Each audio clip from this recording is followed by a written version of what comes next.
ایک دفعہ شیطان آیا ہمارے نبی سے ملنے، تو آپ نے اس سے پوچھا تیرے دشمن کتنے؟ وہ مسلمان جو 24 گھنٹے باوضو رہتا ہے، 5 نمازیں ہیں، 30 روزے ہیں، زکوٰۃ اور حج مالداروں پر ہے۔ نماز ہماری بیس ہے، نماز کے بغیر معاشرے کی بنیاد نہیں بن سکتی۔ کسی حال میں بھی نماز معاف نہیں ہو سکتی۔ 14-15 صدی میں اگر نماز کی گنجائش مجھے نظر آتی ہے تو کربلا کے میدان میں حسینی قافلے کی نظر آتی۔ نہ پڑھو، تلواریں برس رہی ہیں، چند گھڑیاں باقی ہیں گردنوں کے کٹ جانے میں، اب نماز پڑھو یا نہ پڑھو گردن کٹنے والی ہے۔ اس کے باوجود امام عالی مقام نے زہیر آپ کے رائٹ سائڈ پر جھنڈے بردار تھے، ان کو اشارہ کیا کہ یہ شمر سے کہو نماز پڑھنے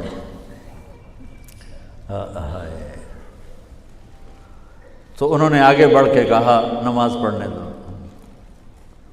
تھوڑی دیر کے لیے رک جاؤ۔ وہ کہنے لگا ہماری تلوار نہیں رکے گی۔ انہوں نے آ کر کہا یہ جواب ہے۔ امام عالی مقام نے فرمایا پھر نماز بھی نہیں چھوٹے گی۔ جی میٹنگ تھی، نماز یاد نہیں رہی، میٹنگ بڑی لمبی ہو گئی، نماز چھوٹ گئی، سارے دروازے بند کر دیے۔ حالانکہ اللہ کی قسم اگر یہ قافلہ نماز نہ بھی پڑھتا تو ان کے لیے جنت کے دروازے کھل چکے تھے، چونکہ جنگ سے پہلے آنکھ لگی، آنکھ کھلی تو مسکرائے۔ تو بہن نے پوچھا یہ کوئی ہنسنے کا وقت ہے؟ موت سر پہ کھڑی، کہنے لگے یہی تو ہنسنے کا وقت ہے۔ خواب میں اللہ کے نبی آئے ہیں، کہہ رہے ہیں بیٹا میں لینے کے لیے آ چکا ہوں۔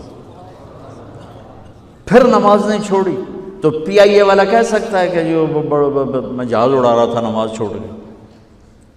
ارے بھائی پوچھو علماء سے سفر میں کیسے پڑھنی ہے، آسانی کر دی، چھوٹی کر دی، معافی نہیں ہے۔ اگر معافی ہوتی تو اس حسینی قافلے کو ہوتی۔ آدھے نماز پڑھو آدھے جنگ کرو۔ اب تو 1440 ہجری ہو چکی ہے، 1440 سال میں سب سے خوبصورت نماز جو پڑھی گئی کربلا کے میدان میں پڑھی گئی، سب سے خوبصورت سجدہ جو کیا گیا کربلا کے میدان میں کیا گیا۔ اور زمین نے بھی کیا فخر کیا ہوگا کربلا کی زمین نے کہ آج کون ہیں جن کے ماتھے میرے اوپر ٹک کر یوں لگ رہے ہیں جیسے ٹیکا میرے ماتھے پہ آ گیا۔ جب سبحان رب الاعلیٰ کی صدا گونجی ہوگی تو زمین کی 7ویں تہ بھی ٹھنڈی ہو گئی ہوگی۔ تو میرے نبی کا نواسا ہمارے لیے دروازے بند کر کے جا رہا ہے۔ کسی حال میں نہیں چھوڑ سکتے نماز، سوائے اس کے کہ بے ہوش ہو جاؤ، چلو ٹھیک ہے، اس کے علاوہ نہیں چھوڑ سکتے۔ لیٹے لیٹے پڑھو، نہیں اٹھ سکتے لیٹے پڑھو، آنکھوں کے اشارے سے پڑھو، چھوڑ نہیں سکتے ہو۔ آدھوں نے نماز پڑھی، آدھوں نے جنگ کی، پھر آدھوں نے نماز پڑھی اور سب نے جنگ کی، اور عصر میں سب سر نیزے پہ چڑھ چکے تھے۔ عاشق کا جنازہ ہے، ذرا دھوم سے نکلے، محبوب کی گلیوں سے ذرا گھوم کے نکلے۔ ہمارے دفتروں میں، بازاروں میں، گھروں میں نماز زندہ ہو جائے۔ روزہ تو سال کے بعد آئے گا، بیمار ہے تو چھٹی، مسافر ہے تو چھٹی بعد میں رکھ لینا۔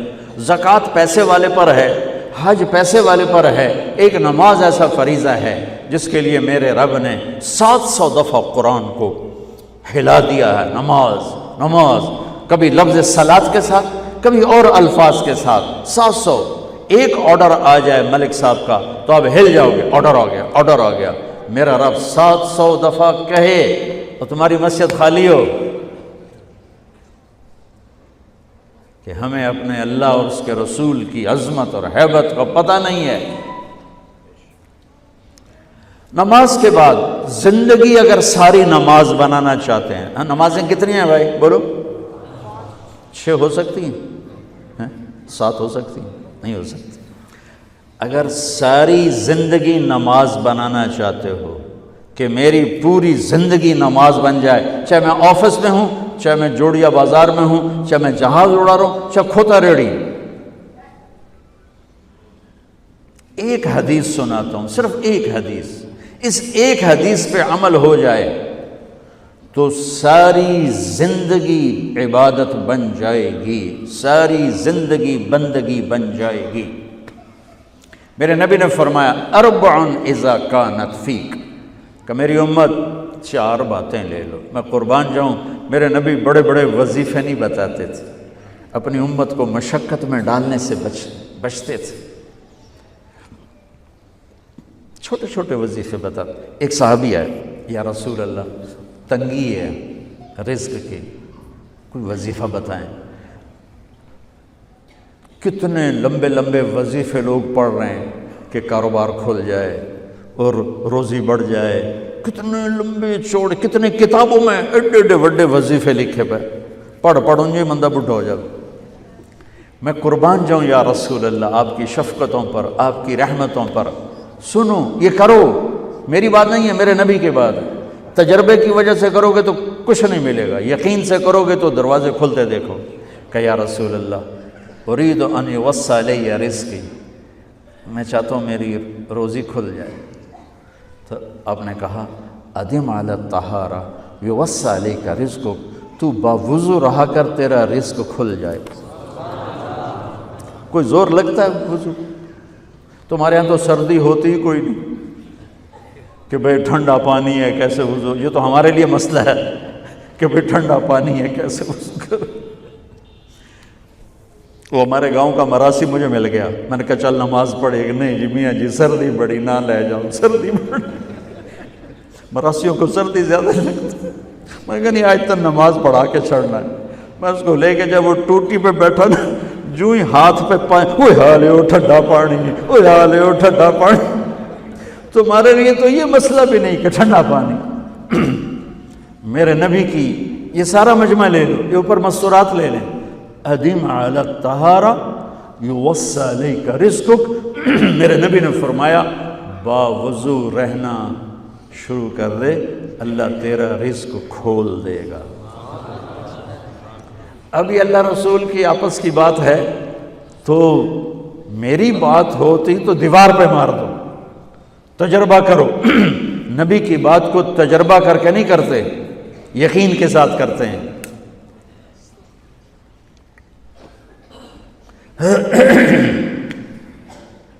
ادم علی الطہارہ یوسع علیک رزقک، باوضو رہا کر۔ اچھا باوضو رہنے کے اور فائدے، اللہ پیار کرتا ہے، شیطان ڈرتا ہے، اور وضو ہوگا تو نماز آپ ہی پڑھی جائے گی، چلو یار وضو ہے 4 فرض ہی پڑھ لو گی۔ ایک دفعہ شیطان آیا ہمارے نبی سے ملنے، تو آپ نے اس سے پوچھا تیرے دشمن کتنے؟ کہنے لگا 15۔ آپ نے فرمایا کون کون ہے؟ کہنے لگا پہلا تو تھوڑا ہی نمبر ہے، پہلا نمبر تو تھوڑے نال میرا لگو ہے۔